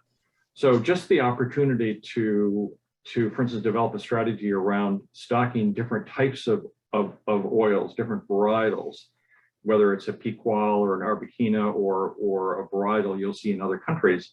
is another level of understanding. So there's sort of two tracks here. There's sort of the olive oil flavor track and the quality that supports that. And then there's the application of using the oils when they're incorporated into the sauces. But I think we have, years of learning going forward. But we have, it's one of these things you have to give ourselves a break, because olive oil was a completely foreign, ingredient for many Americans just 20, 25 years ago. Mhm. And I made that comment about, what was old is new again. I think about some of the things that our editorial team at Plate they're looking at the moment. And, we see things like charcuterie and African cuisine and subjects like that, which we have covered in depth in the past, but they're coming back in a resurgence with new applications and so forth. So I think that's one of the things that we constantly need to be vigilant about. So I wanted to ask Ghislaine, you had mentioned harissa and romesco were the top selected sauces among the chefs. Can you tell me, just in general, how you felt they were using those, or what was important to know about that? So what was interesting about the applications is really the university chef, they want to have something that can be used in many different applications. And I think that's really what struck me. The other part that was I'm not chef, so and I've been around chefs for the past 4 years and learned so much about that. The presence of allergens or ingredients that are limiting access to students is also a very important aspect of the selection of the sauces. And that was very interesting to me, because, for example, sauces with nuts in them are not that popular, not because they are not delicious, but because we have so much more nut-free kitchen to accommodate all of the students that it makes difficult to use these sauces. And so chefs are also working on finding other ingredients that can replace the nuts and bring this, great texture. Chef Tony would be so much better to answer this type of question than I am. Yeah. Jerry, the only thing I would add to that is that if you take something like charmoula, which is comes out of North Africa, there are applications that are typically used in those food cultures, but that's somewhat because there are those dishes in those food cultures. So we know that charmoula worked with those dishes, but I think that's part of the the opportunity that we have here in the United States for chefs to, it's like, well, what if I tried charmoula with this dish or with that dish or with that protein and so forth. So I think we'll see a lot of experimentation going forward. But I come back to this as we're looking for more plant-forward solutions. I mean, there are these cultures around the world that have been working with a very limited supply of animal-based protein for centuries, just because of their geography, culture, all kinds of other things. And just a tremendous source of inspiration from that, because if you continue to work at something over hundreds of years, you get pretty good at it. So sure. a lot of promise there for the future. Right. And I think we're still, certainly the popularity of the Mediterranean diet, but also, olive oil being used in desserts and other applications as well. I remember back in the mid 90s when we did a story on Plate about bacon flavored ice cream, and everybody was like, what? And you're right, pretty soon it was a everyday occurrence. So anyway, I think that we're just about at our time. So I want to thank you, Greg and Ghislaine, for organizing and putting this together, and for the chefs who contributed to the research. And of course, a shout out to Sophie and Eric and everyone associated with MCURC in making this the session that it was and the conference that it is. Great, thanks so much, Jared. Thank you, Jared.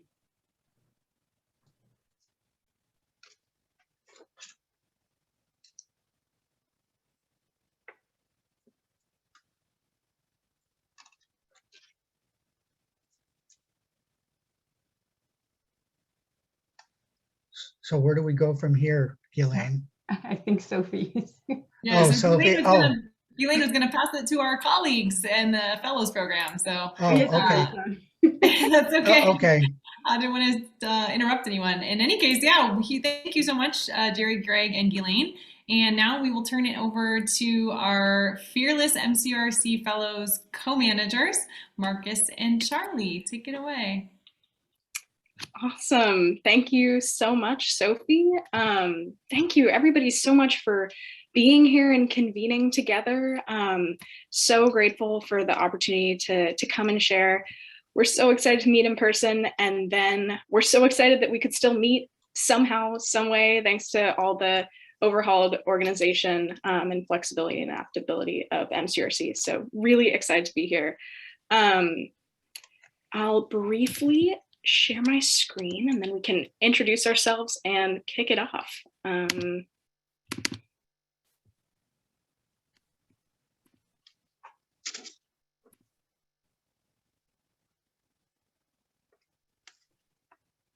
Are we seeing a good shared screen? Yes, looks great.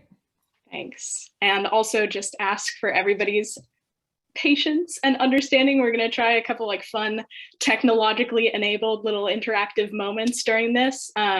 So hopefully they work out. Appreciate your buying in, and yeah, hopefully this will be fun and engaging and a great way to wrap up this awesome conference. But yeah, without further ado, would love to introduce myself and allow Marcus to introduce himself and Ale.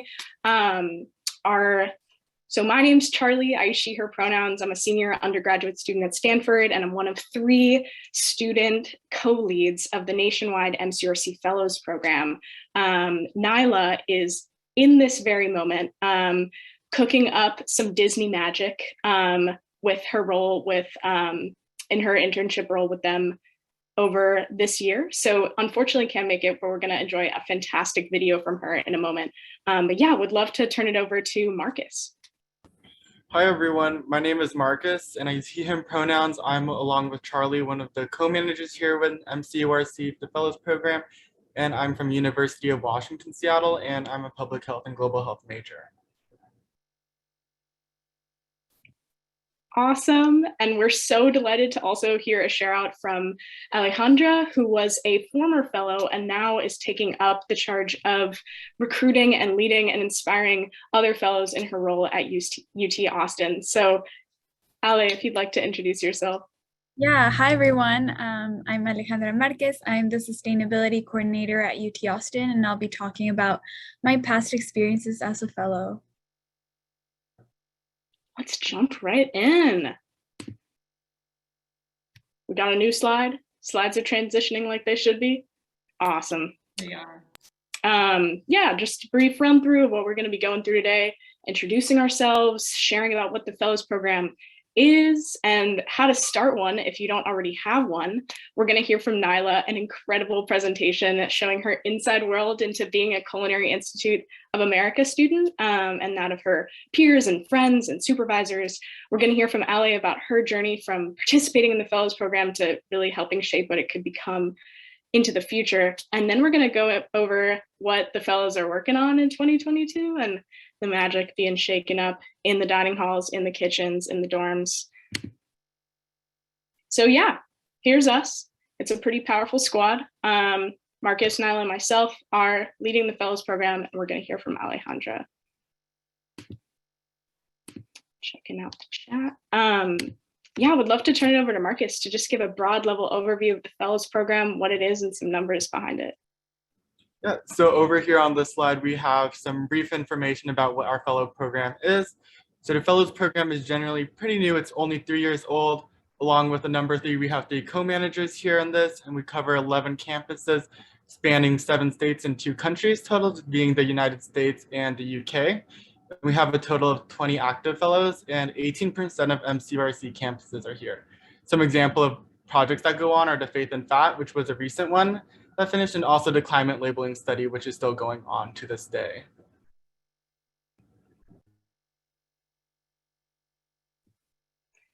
And who are the fellows? What are the fellows? They are incredible students on MCRC network campuses who are manifesting the principles and visions of MOC on their respective campuses, contributing to research projects and to educational interventions, starting classes, doing research booths in the dining halls.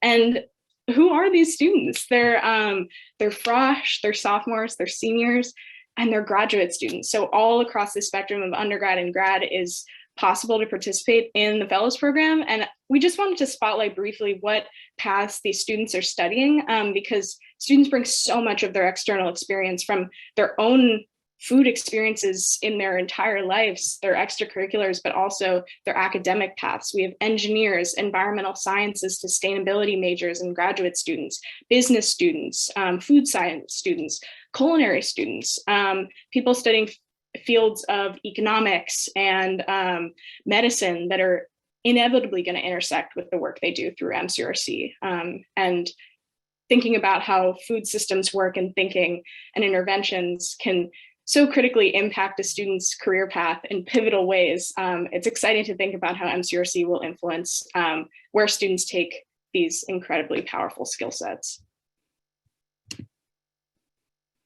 And assuming people are getting excited if they don't already have this at their campus. And I just want to say that everybody here who's affiliated with a campus can get this started on their campus. So any MCURC network member.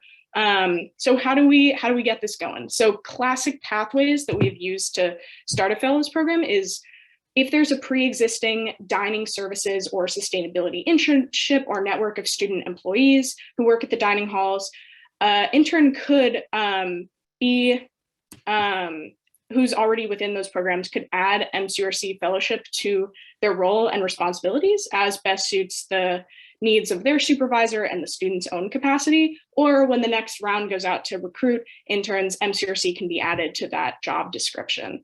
Another pathway is having students be able to earn academic credit through their work, research credit perhaps, if they work with a faculty PI on a research paper, and also students can contribute in a volunteer capacity. So this really is up to the goals of the student, the capacity of the dining hall, of the dining facility and organization, researchers on campus. And this is a collaborative effort that can get kickstarted by reaching out to Nyla, Marcus, and myself, and we'll coordinate with the rest of the MCURC staff to help get this going, and we'll have resources for how to kickstart this program. We wanted to briefly pause here and maybe take one or two lightning round rapid fire questions. If anybody has them, we welcome you to share them in the chat, and we can maybe take one or two questions. But as we're on logistics and we're wondering how to get started, curious if anybody has any questions about the program. And again, welcome folks to share those in the chat.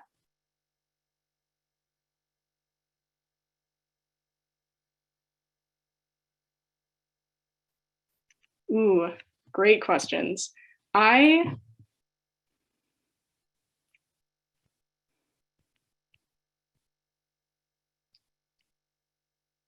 guess I'd love to kick one of these over to Marcus too. Marcus, I'd love to hear your point of view in joining the fellows program this year. Like, what do you think is the #1 benefit of participating in the program for yourself, and also from the experiences you've seen and that we've seen experienced by the fellows this year? That is a hard and good question. I think probably, are you just going off this one for the #1 benefit? There's so many benefits. I think it's all about like not just building connections, but also learning more about like different types of research that goes on.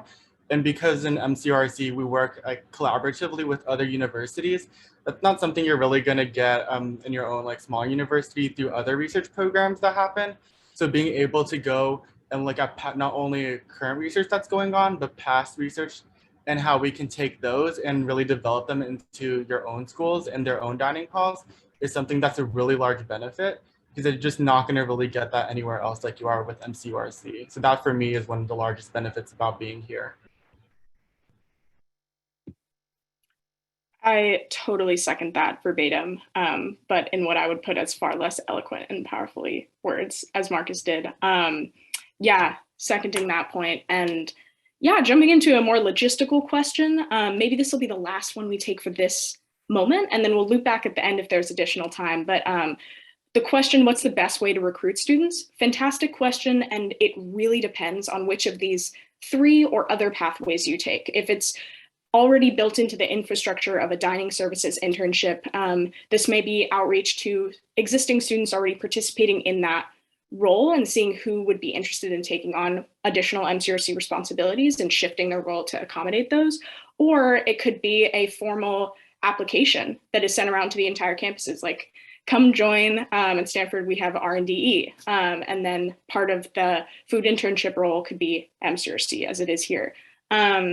In terms of if it's academic credit, for which there wouldn't necessarily be as much of a cap or capacity limit on how many students could be intaken, or volunteer-based, we've seen strategies of amazing blast outreach to campuses that received so much excited buy-in. That leads to a conversation with the PI or the coordinator, and then it is a natural filter down to see who really is going to show up for this role. But would be eager to work with that together, Adam, if you're interested in jumping in any capacity, if you already are.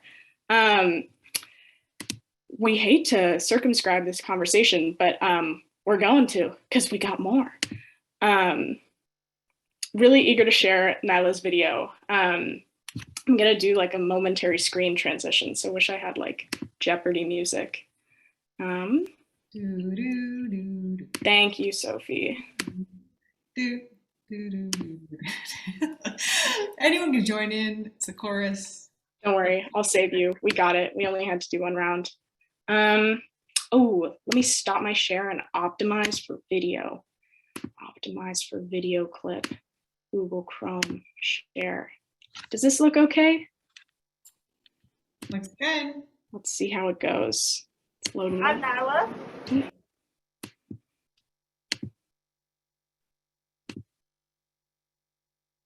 I'm Nyla. Hi, I'm Chef Alex.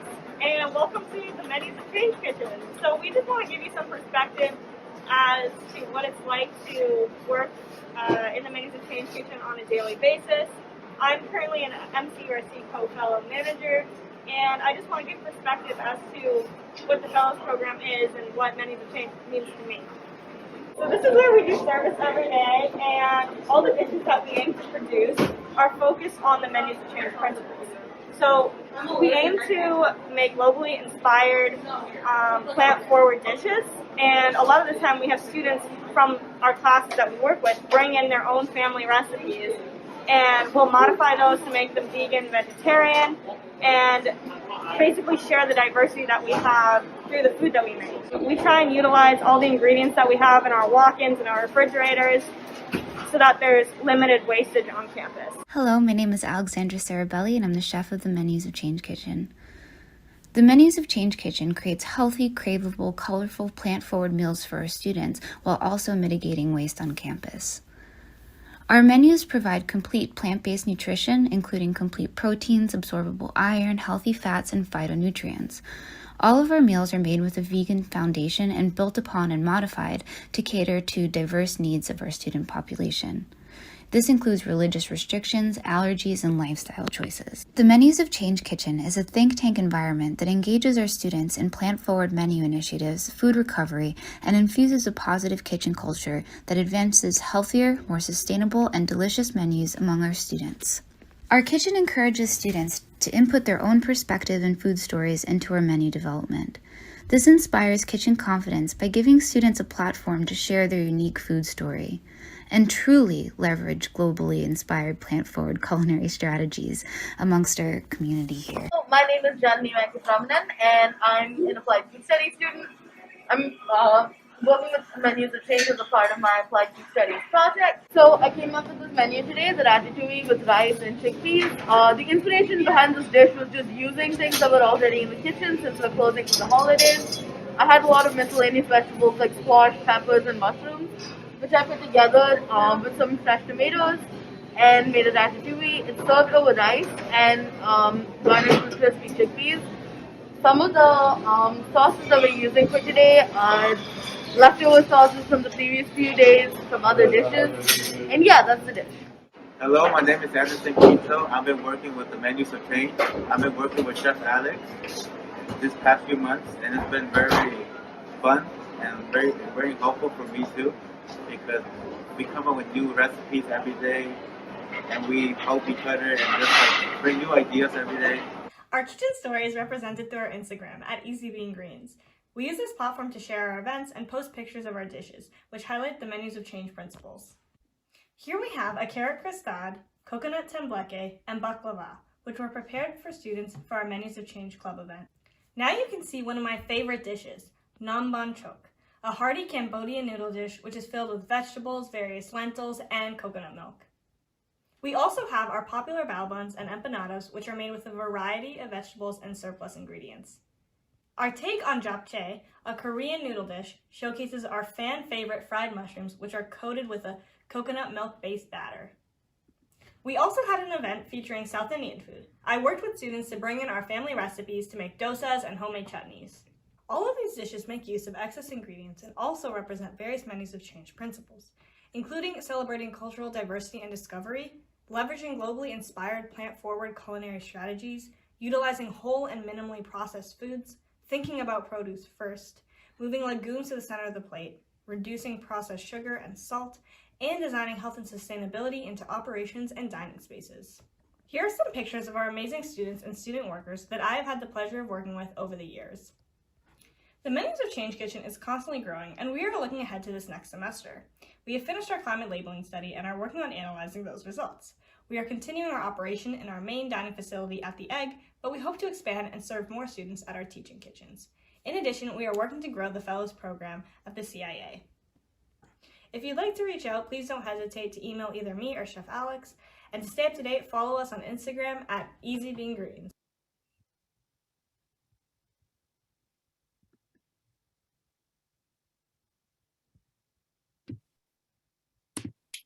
Many hungry messages in the chat.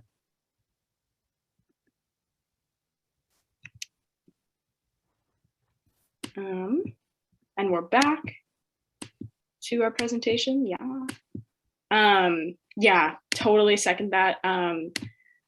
Literally, my stomach like literally growled during that video, and I had a moment of panic of like, am I unmuted so that my screen will go up first to spotlight my grumbling stomach right now? It didn't happen, but felt the need to share that because that was just so great.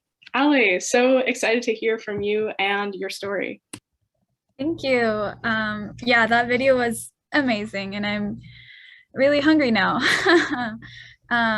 So hi everyone, my name is Alejandra Marquez. I'm the sustainability coordinator within University Housing and Dining at UT Austin.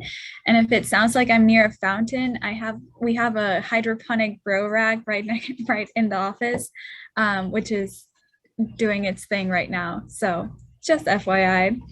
I was an MCURC fellow at UC Berkeley for almost 2 years, from 2018 to 2020. And as a fellow, I led projects such as the Plant Forward Recipe Challenges, where we challenge chefs to create innovative, plant-forward, and globally inspired recipes that would get our students excited about plant-forward eating. And it also leveraged our chefs' talents in creating these recipes, which then got added into our regular menu cycle. Yeah, it was really a successful program in connecting chefs with students and just encouraging plant-based eating. I also led the efforts to implement the carbon emission labels, where we added carbon labels to our dining halls, to every dish in our dining halls. And I also studied the effects of those on food behavior. And it was a really great way for Cal Dining to be more transparent about our climate impact and also educate students around the climate impact of different food choices. We also created a virtual collaborative recipe book for students to add their own recipes and become more inspired to cook during the pandemic, and also organize other educational events around food sustainability, such as fair trade campaigns and healthy cooking demos. And now, as sustainability coordinator, I am expanding the amazing work that I got to do as a fellow, and I'm continuing to implement the Menus of Change principles into our dining operations at UT. So in the 6 months since I started working here, I have led a bean-themed event to invite students to incorporate more legumes into their diets as a healthy and sustainable alternative to red meat. We played bingo, and we had some bean salsa, and it was great. We have also participated in the pilot for the climate labeling study, and we'll continue to participate in that study where we're assessing the effectiveness of adding a climate friendlier dish label to one of our dishes in the dining halls. And I'm also continuing to work with chefs and our dining directors to incorporate Menus of Change principles into our menus. So being a fellow gave me very important insights into the wide variety of approaches to implement Menus of Change principles, you know, from student events to working very closely with chefs and back of house kitchen staff, and from big events to more subtle nudges in the food architecture, in the food choice architecture, which are more subconsciously nudging students into choosing healthy and sustainable options. Most importantly, being a fellow taught me the value of collaboration with all types of stakeholders.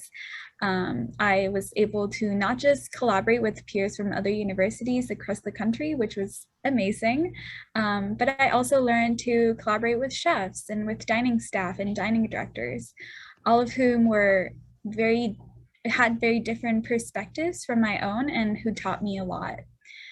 So being an MCURC fellow was one of the most rewarding experiences of my undergraduate years, and I'm truly thankful for having had that opportunity and for all that this community does. And I'm really excited to now host my own fellows here at UT and continue the program. So that's all for me. Thank you.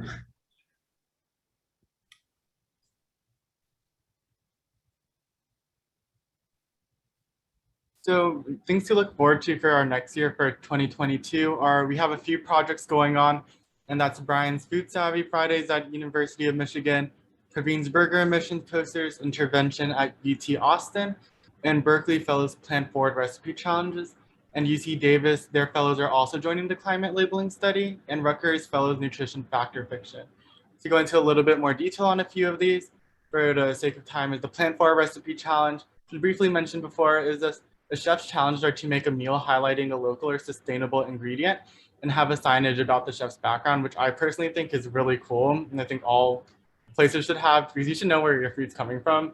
It's just something that's just so cool to me. And Food Savvy Fridays is when like various issues and questions surrounding food, nutrition, and sustainability are addressed and discussed with students.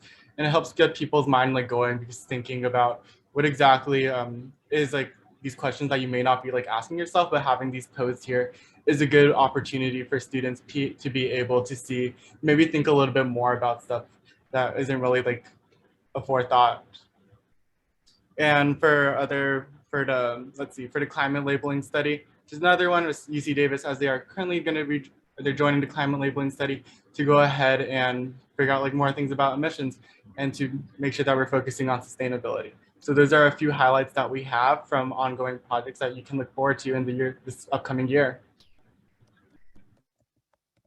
Everyone is so jazzed. Everybody's like, how do I join the fellows program? We are not going to do that activity because we don't have time, but right after we wrap up, I will drop this link in the chat, which is a Google form, which will help you signal your interest to us, and we will help connect with you and help you get started within this program. Thank you so much, Marcus and Ale, and vicariously Nyla for amazing shares, and everybody for being here today. Can't wait to work with everybody through the fellows program. Likewise, thank you so much to our fabulous student leaders. This is the first year we've had student leaders, and I think that you all will agree that their energy is infectious, and especially with our shared conviction, as we mentioned yesterday, about students being the best way forward. This inspiring work from these leaders just really gives all of us new inspiration for the work ahead. Speaking of which, the year ahead, you can count on forthcoming insights exchanges, specific content to be announced, our newsletters, monthly connections in LinkedIn, all the great research projects you heard about yesterday, opportunities to dive into the Fellows Program. And of course, we hope to return to an in-person annual meeting. University of North Texas will be the host, and it is an extraordinary campus. Many, many things you will be seeing in a moment. And I'll turn it to Shannon to show you a little teaser video, but save the date, October 4th to 6th, 2022, and certainly hoping to keep that in person if we possibly can. So Shannon, roll the video, please.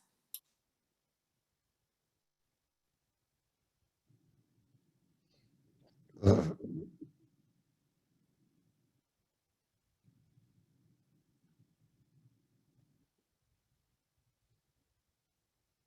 Shannon, I think we lost it. Give it another try. Let's see if we can get the sound. There we go.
Awesome. I hope that got all of you as excited as I am, and huge thanks to the UNT team, chefs Matt and Chris, Danny Armitage, Peter Balchuk, and Alyssa for all their hard work putting that video together and putting a great program in place as we work on the planning in the months ahead. So in our final 2 minutes, I have many thanks, not nearly enough time to share them all, but real thanks to our chairs and co-chairs for their leadership, to Dr. Shirley Everett and Greg Drescher for their founding vision, leadership, and enduring support, as well, of course, to my fellow co-director, Eric Montel. Thanks to all our speakers for sharing your inspiring work and valuable insights, and our mission-aligned sponsors, our founding sponsors, Barilla, Google Food, Pete's Coffee, and the Mushroom Council, all of our wonderful 2021 MCURC sponsors. And lastly, oh, my slide is stuck. Thank you to all of you for attending, for joining us throughout the year as collaborators in pursuit of research, education, and innovation to advance healthy, sustainable, delicious food choices for all. We're grateful for the opportunity to work with each and every one of you, and thank you so much for continuing to be, as we say, on this MCURC rocket ship with us. So we wish you the very best. Stay healthy, stay sane during these challenging times, and look forward to hopefully seeing you in person at University of North Texas in October. So until then, be well. Thanks again for joining us, and take care.